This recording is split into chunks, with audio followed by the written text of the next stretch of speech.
Good evening.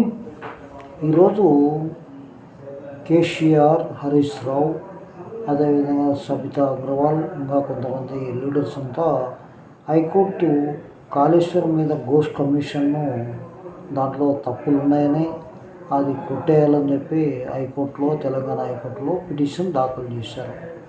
ఈరోజు final ఉన్నది. అయినప్పటికీ డాక్యుమెంట్లు రెడీ కాలేదని చెప్పి 22కు వాయిదా వేశారు.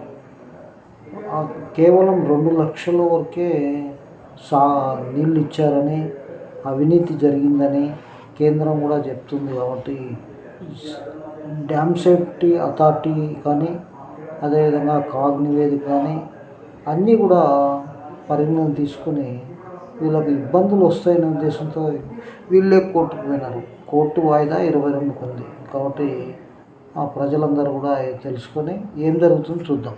Thank you.